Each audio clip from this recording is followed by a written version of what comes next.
'cause even in the darkest nights, I know you are. Eu quero dar uma continuação àquilo que nós já estamos falando desde o início do mês.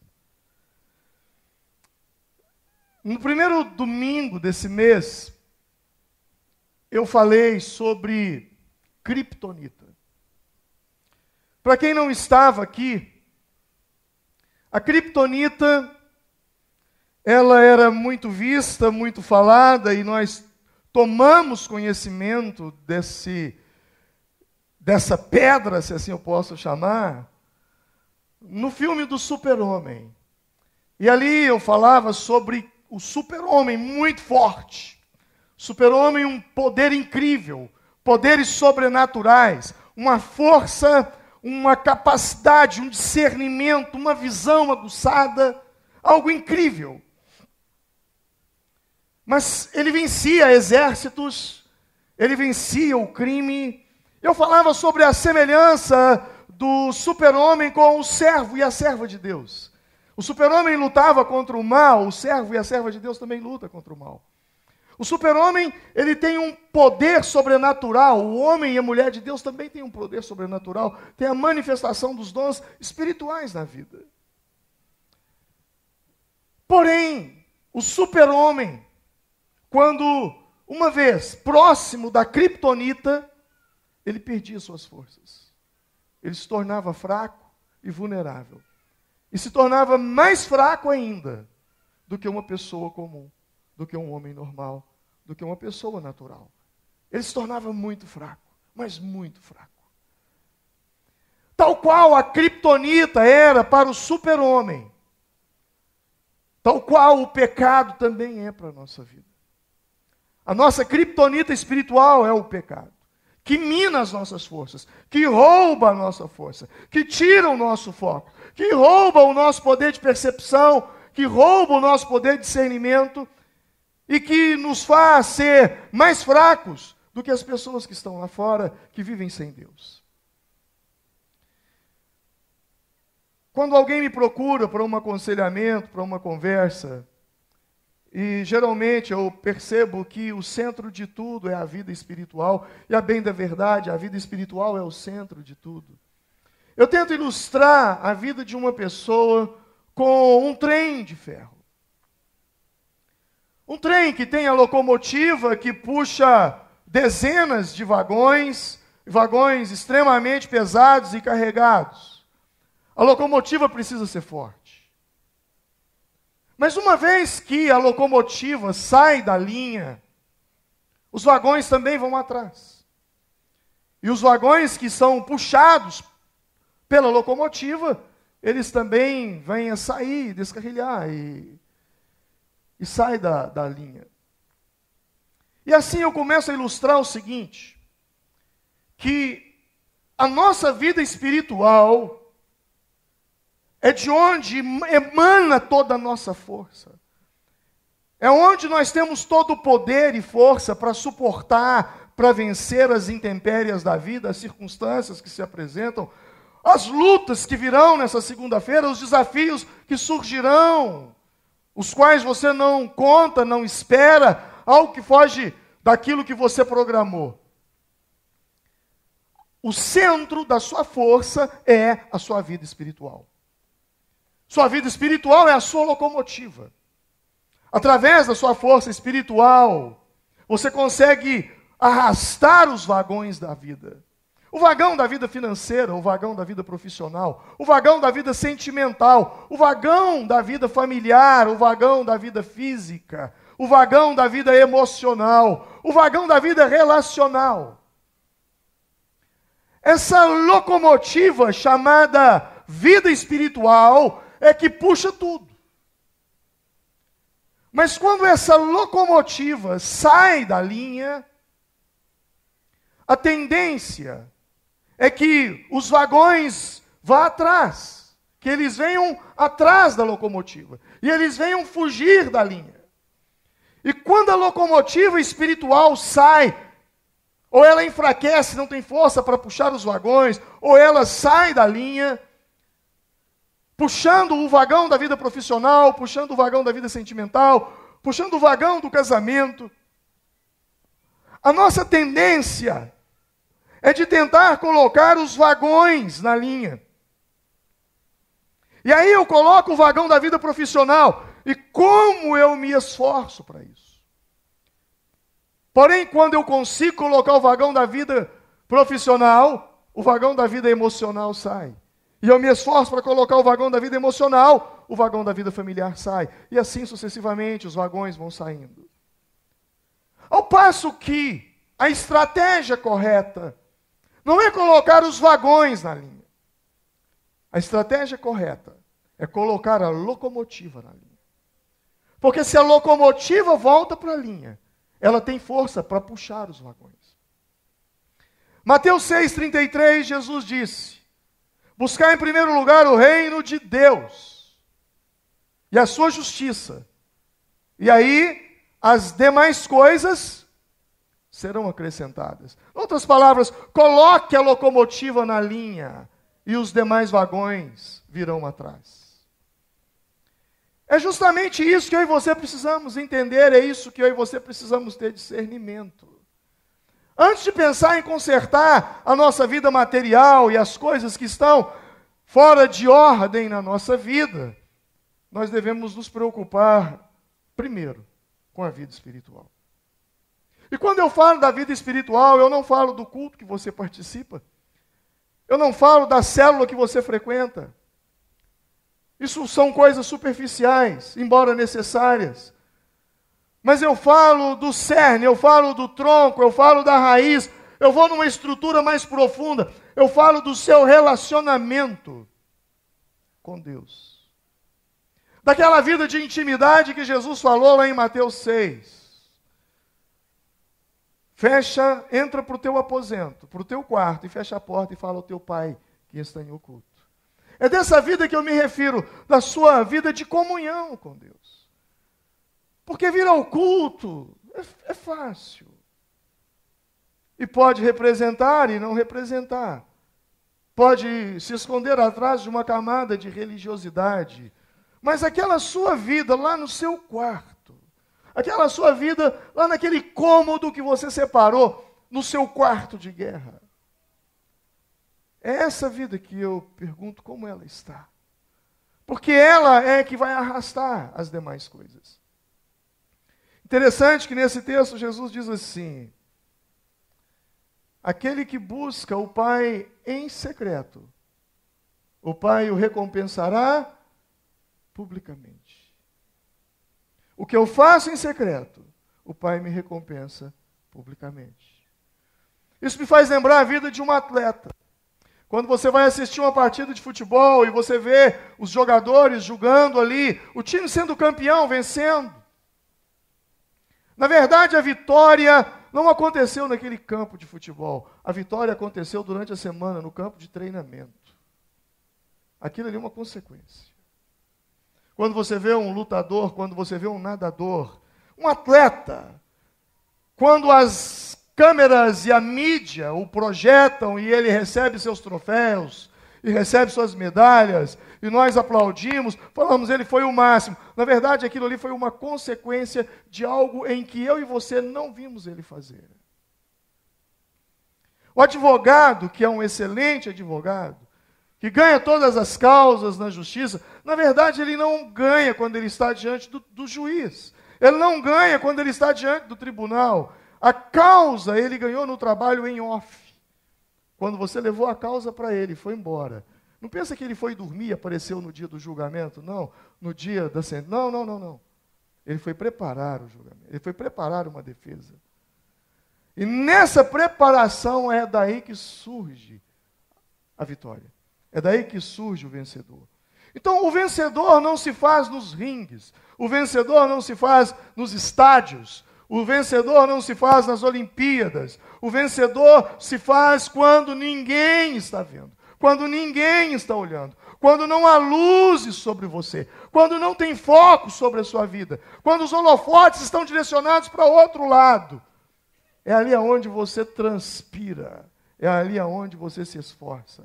É justamente ali e dali que emana a sua força, o poder do lugar secreto. Assim nós temos presenciado essa questão da mensagem da criptonita. Porém, na semana passada, nós vimos no Antigo Testamento que todas as vezes que Israel, aquele povo que tinha poderes sobrenaturais. Eu me lembro que há 2 anos atrás eu encontrei com um judeu ortodoxo cujo tio é rabino em uma sinagoga em Jerusalém. Eu estava pregando no estado de São Paulo, no interior. E eu me encontrei com esse homem. Foi um daqueles encontros que o Espírito Santo provoca. Alguns dias atrás eu estava vindo de Assunção, Paraguai. E eu fiz um culto ali, foi uma noite muito impactante, onde o poder de Deus veio sobre nós de uma forma muito forte. E ao terminar a reunião, as pessoas vieram à frente para orar. Dentre elas tinha uma senhorinha. Eu quero dar para ela 70 e poucos anos de idade. E ela me pediu oração, e quando eu fui impor as mãos sobre ela, o Espírito Santo disse assim para mim: não põe a mão sobre essa mulher. Eu parei. E a mesma voz disse: pega a mão dela e põe sobre a sua cabeça. Eu fui obediente. Eu peguei a mão daquela senhora, que provavelmente, não sei, deve ter ficado assustada, creio eu não, e coloquei a mão dela na minha cabeça. E quando a mão dela veio sobre a minha cabeça, aquela mulher começou a orar e começou a falar coisas do meu futuro. Uma profecia. E naquela profecia ela dizia que eu retornaria à minha nação, eu pregaria numa grande igreja, e dali algumas coisas começariam a acontecer comigo. Algumas coisas seriam necessárias que acontecessem, como aconteceram. E depois disso, viria outras coisas. Bom, eu retorno do Paraguai, de Assunção, venho para o Brasil. Dias depois eu estou nessa cidade do interior e me encontro com esse rabino. Na verdade, eu tinha sido convidado para orar numa fábrica de calçados. O pastor da igreja, o empresário, me convidaram para pregar ali, fazer uma conferência. E aquele moço, ele tinha uma fábrica de calçados, uma cidade chamada Birigui. É um dos polos de calçados no Brasil. Eu fui orar naquela fábrica. O irmão, na verdade, ele queria me presentear com um calçado. Eu fui ali orar com eles. O que eu não sabia é que aquele judeu estava ali. E eu pedi para que as pessoas dessem as mãos, e quando nós começamos a orar, eu orei por aquele estabelecimento, eu orei pelas pessoas, e quando eu terminei a oração, aquele judeu me deu um tapa nas costas. Eu só não caí porque eu estava segurando as mãos das pessoas. E com uma voz de trovão, ele disse: Hashem manda lhe dizer. É um dos nomes que eles chamam Deus. E ele dizia: eu te disse há poucos dias atrás, em outra língua. Ninguém sabia daquilo. Eu estava em outro país de outra língua. E Deus começou a falar comigo ali. Mas o interessante, eu contando essa história, foi que aquele judeu me contou, depois nós fomos almoçar juntos, e eu queria saber mais, porque havia algumas coisas acontecendo na igreja. Por exemplo, a igreja tinha quase 100 jovens, e quando esse homem apareceu lá, e Deus deu uma palavra para o pastor, em menos de 3 meses, a igreja foi para 800 jovens, foi um milagre, uma cidade desse tamaninho. Mas ele me contou um fato muito interessante. Ele dizia assim: pastor, existem algumas coisas que estão na Midrash, que estão na história dos nossos pais. A Bíblia não conta tudo, porque se a Bíblia contasse tudo, a Bíblia não seria o suficiente de páginas para escrever tudo o que aconteceu, os detalhes em Israel. Mas quando os nossos pais saíam para a guerra, e eles iam pelejar contra os filisteus, quando os nossos pais iam guerrear contra os filisteus os matavam, os judeus caíam mortos. E a Bíblia diz que Deus operava milagres e eles ganhavam a batalha. Mas qual milagre Deus operava? Eu vou te contar. Muitos daqueles judeus eram mortos com machadadas na cabeça pelos filisteus. Cabeça decapitada. E os demais judeus pegavam os corpos e arrastavam para a tenda do tabernáculo, onde estava a Arca da Aliança e os sacerdotes.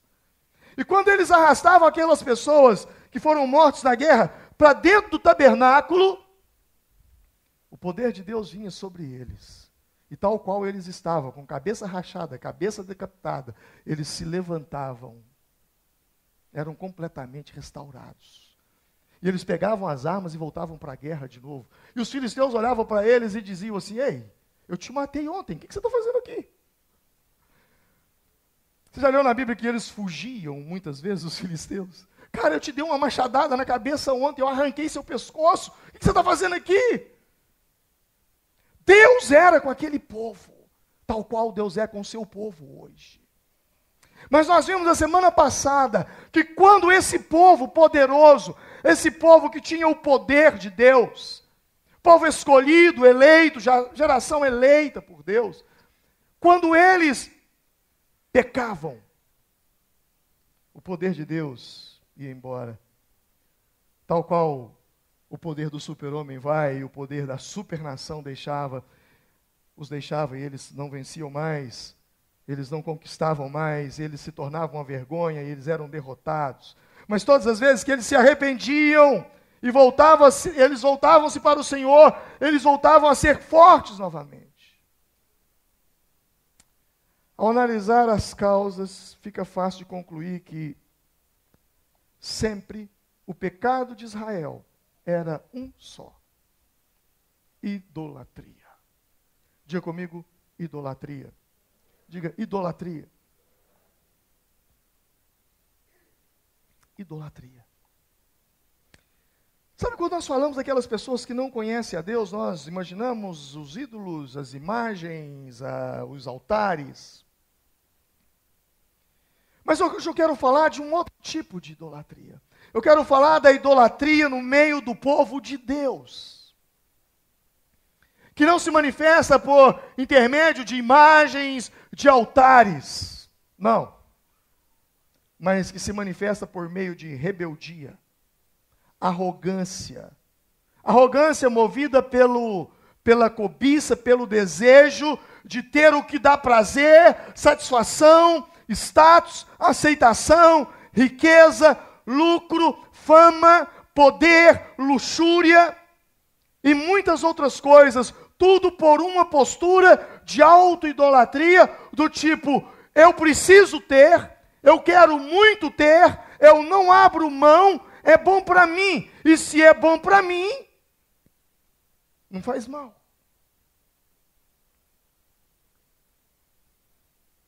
Todos nós já fomos crianças. E quando crianças nós pensávamos que muitas coisas não faziam mal para nós.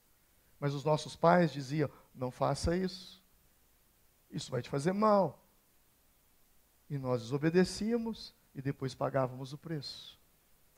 Tal qual hoje somos adultos, crescidos, homens, mulheres. Porém, nós ainda muitas vezes não sabemos discernir as coisas e queremos coisas para nós, porém coisas que vão nos fazer mal. Nós não conseguimos enxergar isso. Por isso Deus deixou a Bíblia, a palavra dele. A Bíblia é como um filtro que filtra o mundo, que filtra a vida, que filtra as circunstâncias. E se passa no filtro, eu posso. Se não passa no filtro, eu não devo. Há uma passagem no livro de Isaías que fala quando Jesus era criança. Interessante que nesse texto diz que manteiga ou coalhada e mel comerá todos os dias até que saiba discernir o bem. Coalhada e mel. Eu não sei se você já tomou coalhada. Mas quando eu leio esse texto do profeta Isaías, eu fico imaginando Maria, a Virgem Maria, a mãe de Jesus. Eu fico imaginando Maria dando coalhada para Jesus. E dizia assim: filho, está aqui coalhada, toma. E ele então ia lá: mãe, isso é muito ruim, isso não presta, eu não quero isso. Filho, isso faz bem. Mãe, eu não quero. Então espera aí, deixa eu pegar aqui. Isso aqui é mel. Toma o mel, Jesus. Mãe, que delícia. Mel, eu gosto disso. Então espera aí, só um pouquinho. Pega o mel, coloca na coalhada, mexe. Agora toma. Não, mãe, coalhada é muito ruim. Não, toma com o mel, filho. Mãe, que coisa boa é essa? O mel, na Bíblia, é o símbolo da palavra de Deus. A coalhada, azeda, é o símbolo do mundo. O mundo é azedo. Mas quando você mistura com o mel, o mundo se torna saboroso. Você entende isso? O mundo é azedo. Mas quando você usa a palavra de Deus, o mundo se torna saboroso. Então a maneira de eu experimentar o mundo é através da palavra. Sem a palavra, eu vou acarretar sofrimentos, dores, tristezas, desgastes desnecessários sobre a minha vida. Então cabe a mim e a você examinar. Como Paulo, escrevendo aos Coríntios, diz: examine-se, pois o homem é a si mesmo. Eu não posso ser juiz sobre você, mas a palavra é juiz sobre nós. Eu não posso te julgar, mas todos nós já estamos julgados pela palavra que foi pregada.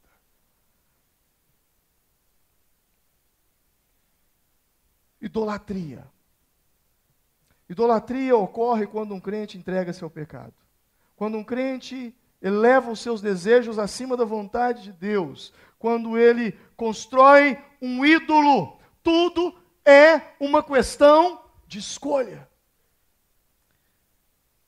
Deus disse para Caim: o pecado ameaça a porta. E ele deseja conquistá-lo. Mas você deve dominar sobre ele. Ezequiel, capítulo 12, a palavra de Deus, ela vai nos dizer: veio a minha palavra do Senhor, dizendo: filho do homem, estes homens levantaram os seus ídolos dentro do seu coração. Tropeço para a iniquidade que sempre têm eles diante de si. Acaso permitirei que eles me interroguem? Deus está falando de uma idolatria, mas não de uma idolatria que está debaixo das árvores, não de uma idolatria que se encontra dentro dos templos, não de uma idolatria que se encontra sobre os altares, sobre os oratórios. Não, Deus está falando de uma idolatria que está dentro do nosso, do meu, do seu coração. Fica claro que a idolatria que Deus se refere é dentro do coração. Não eram estátuas. E Israel era fraco. Por quê? Porque estava brincando ídolos dentro do coração. Eu te pergunto, e você? Quais são os ídolos que estão dentro do seu coração? Idolatria é qualquer coisa que seja mais importante que Deus para você. Idolatria é qualquer coisa que você acredita que pode te dar aquilo que somente Deus pode te dar. Você entende isso? Idolatria é você acreditar em qualquer coisa que possa dar a você aquilo que somente Deus pode dar a você. A partir do momento que você acredita que dinheiro pode te dar paz, dinheiro pode te dar felicidade, você é idólatra. Porque essas coisas você só encontra em Deus. A partir do momento que você começa a acreditar que se você tivesse isso, mudaria a sua maneira de ser, você se tornaria isso ou aquilo, aquilo se tornou um ídolo na sua vida. Isso é idolatria. E é disso que a Bíblia está nos dizendo. Um falso Deus é qualquer coisa em sua vida que, caso você venha perder, você venha achar dificuldade de continuar vivendo.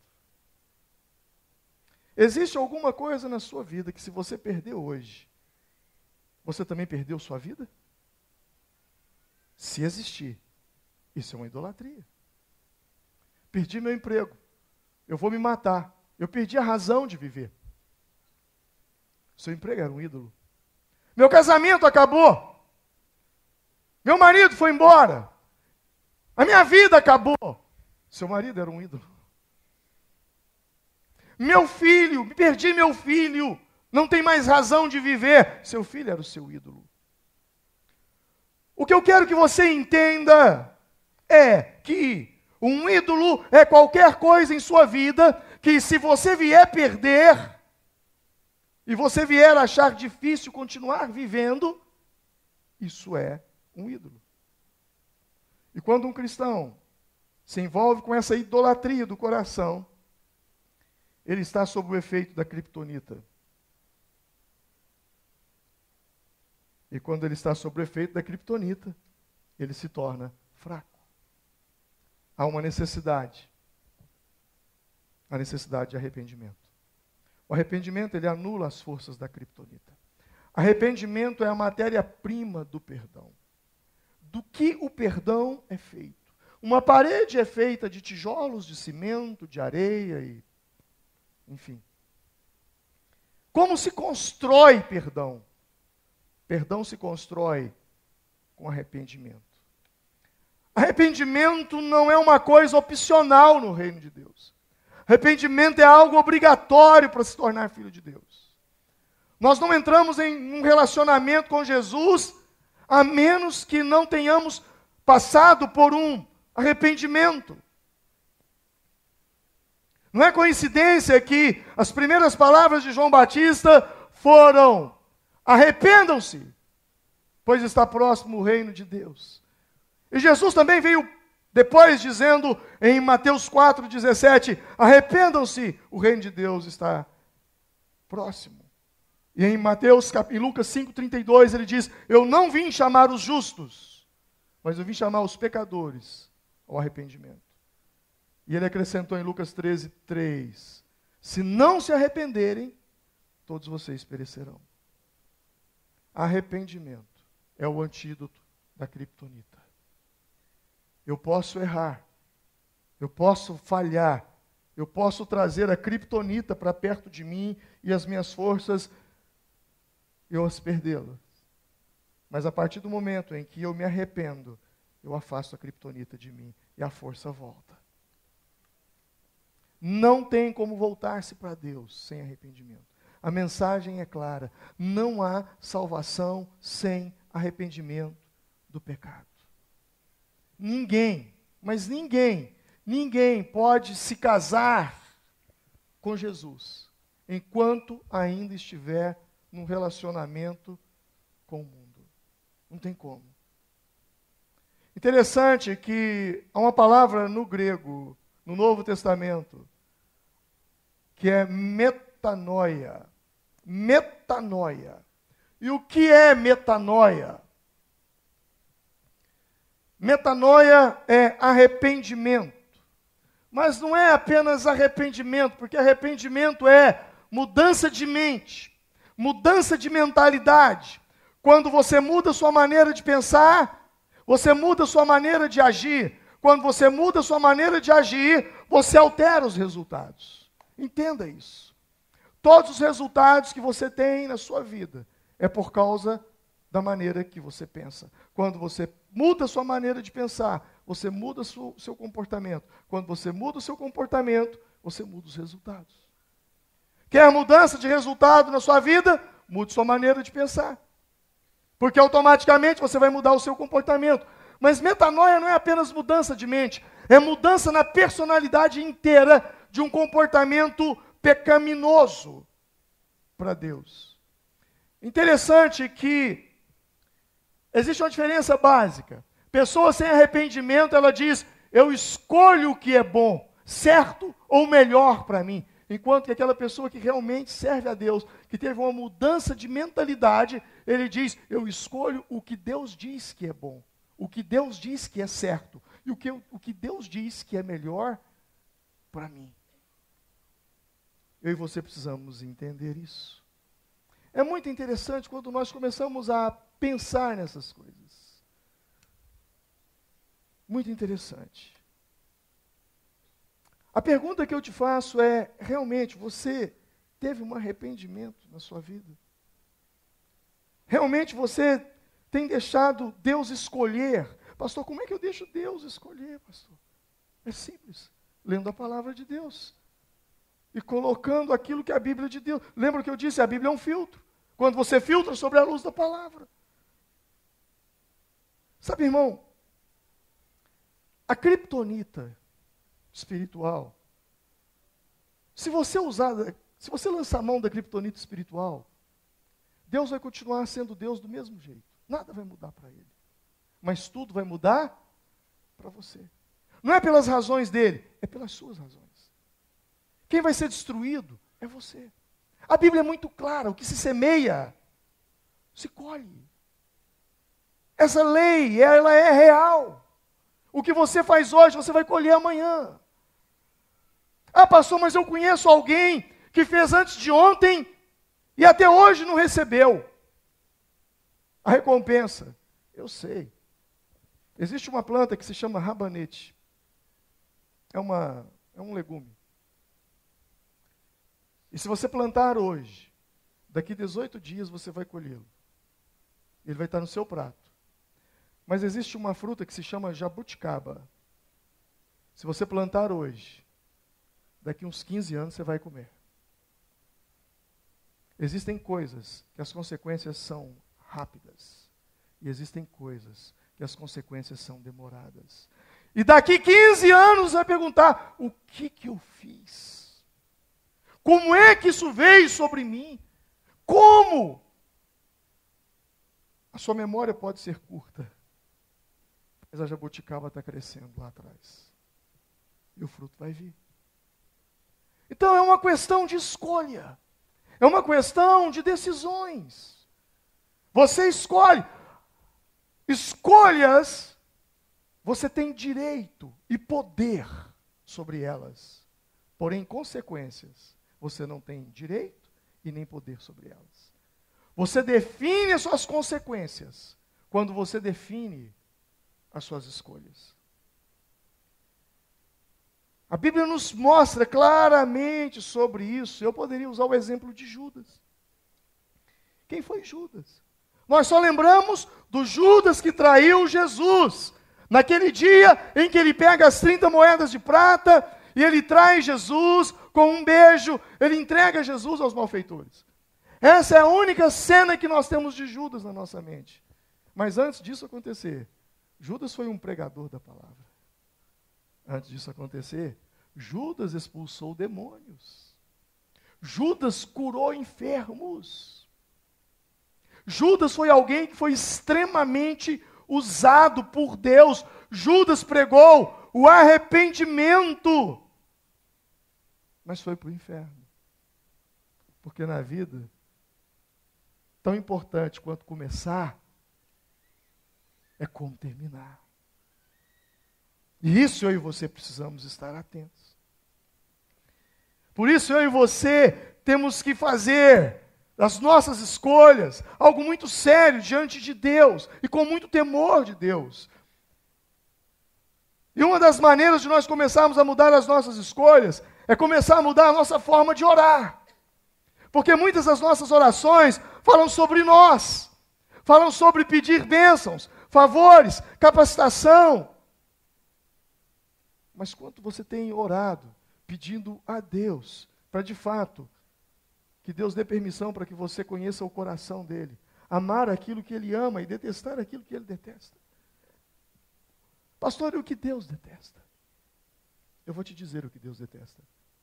Deus detesta tudo aquilo que faz mal para você.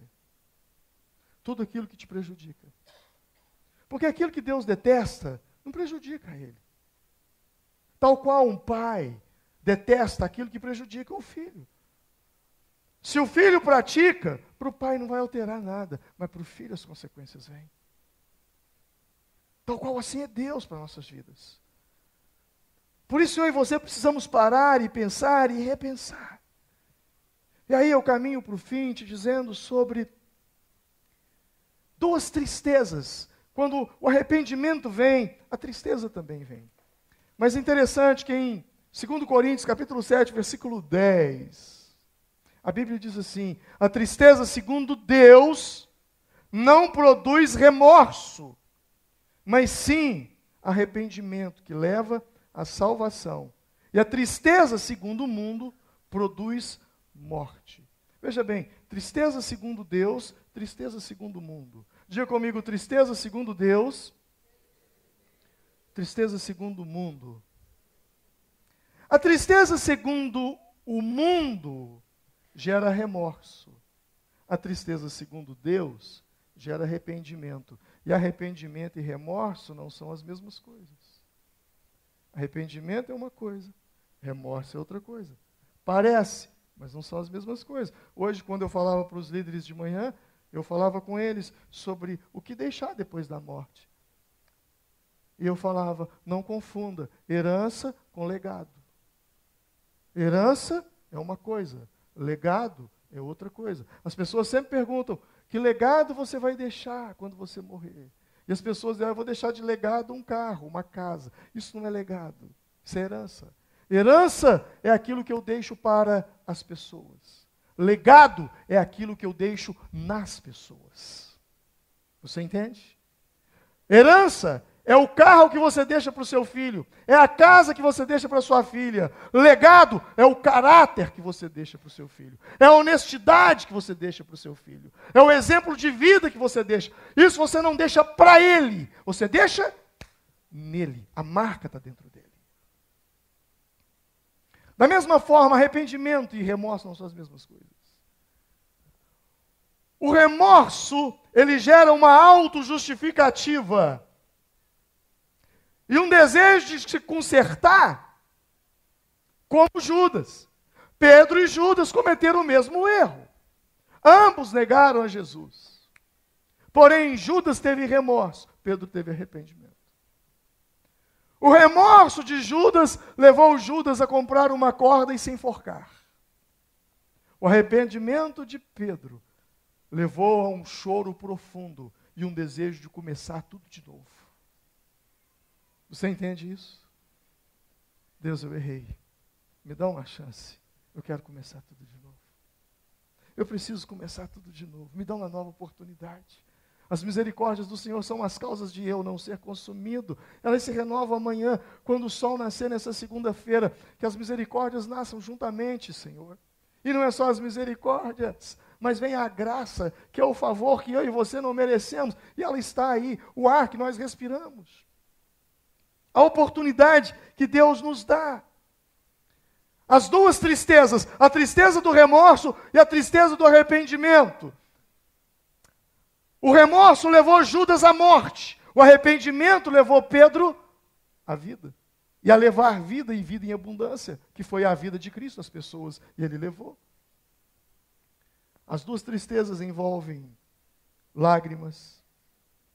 Mas qual a diferença entre elas? Eu poderia falar de dois reis que pisaram na bola e pisaram feio. Erraram e erraram feio.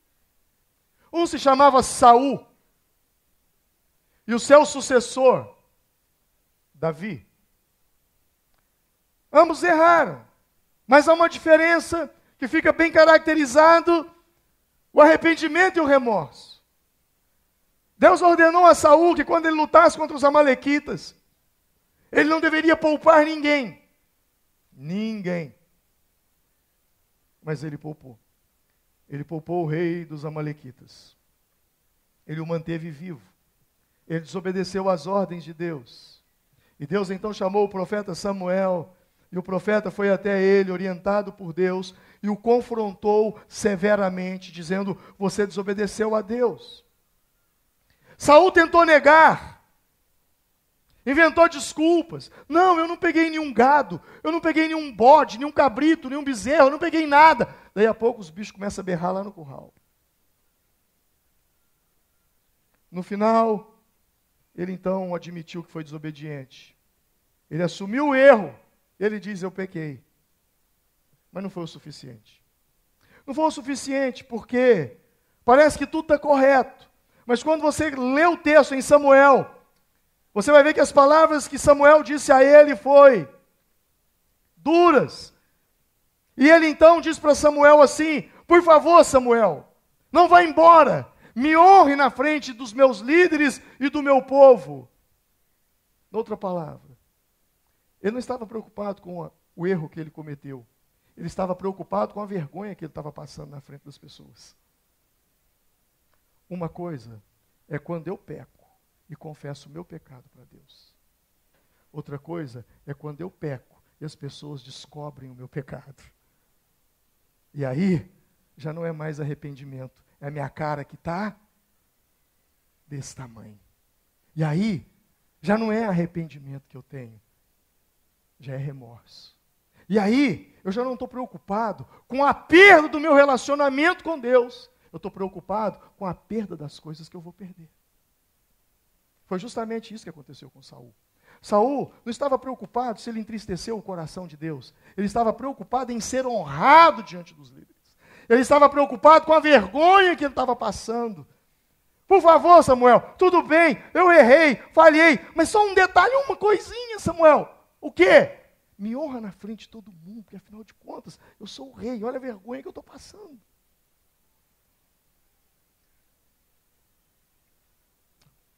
O foco da tristeza de Saul era ele mesmo. A vergonha, constrangimento e a possível perda da liderança e até o reinado. Ele arrependeu sim, mas só porque foi descoberto e foi prejudicado. Senão ele nunca teria falado. Isso para Deus é muito sério. Porque se tem uma coisa que Deus procura dentro dessa carcaça aqui, se chama sinceridade. Como quando Davi pecou. Como Davi foi confrontado pelo profeta Natã. A atitude foi diferente. Enquanto Saul estava preocupado com o que as pessoas iam falar dele, Davi estava preocupado com o que ele estava fazendo com Deus. E ele disse: pequei, somente contra ti pequei. Fiz o que é mal diante dos teus olhos. E aí vem o Salmo 51, lindo, maravilhoso. Quando ele diz: tu não te agradas de sacrifícios e holocaustos, senão eu os te daria todos. Mas sei que tu agradas de um coração contrito e quebrantado. Não retires de mim, ó Deus, a preocupação de Davi. Olha a preocupação de Davi. Não retires de mim, ó Deus, o trono de Israel. Foi isso? Não retires de mim, ó Deus, o poder que eu tenho aqui. Foi isso? Não retires de mim, ó Deus, o teu Espírito Santo. E torna a dar-me alegria da tua salvação. Porque você pode perder tudo na vida. Mas se você perdeu o Espírito Santo, acabou.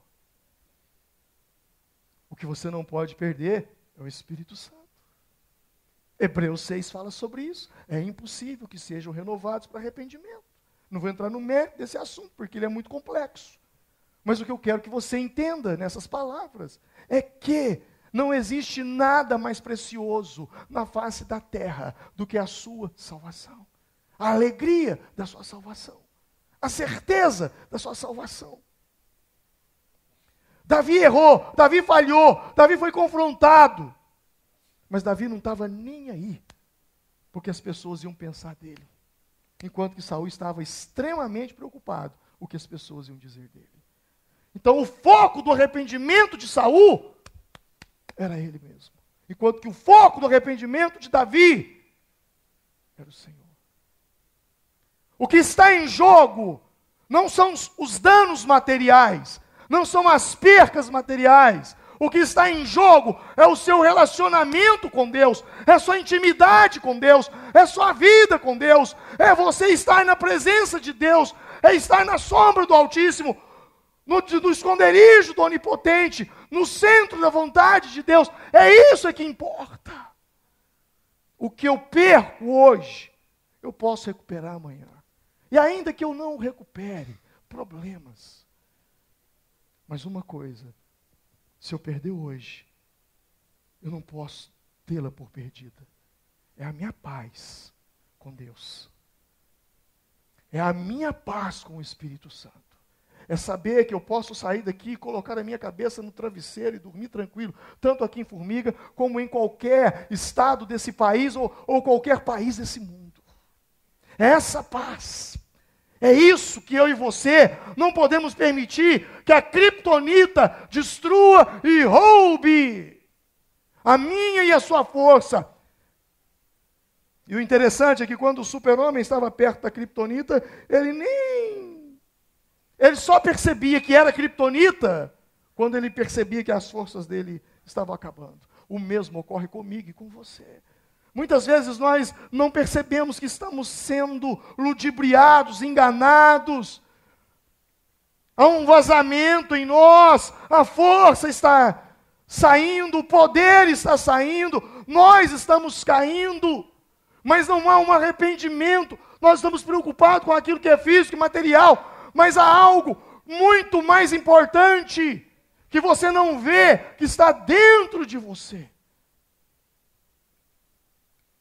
É isso que você não pode perder.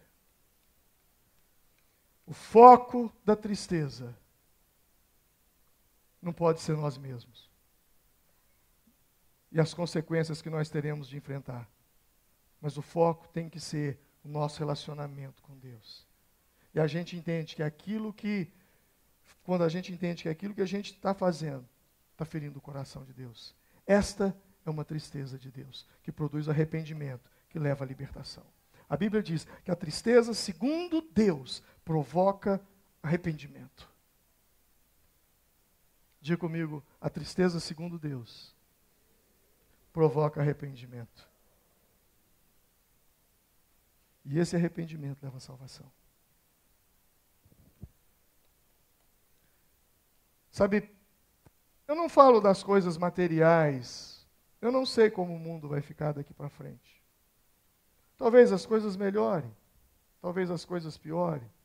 Talvez a mudança política que está envolvendo o Brasil, toda essa situação, talvez melhore.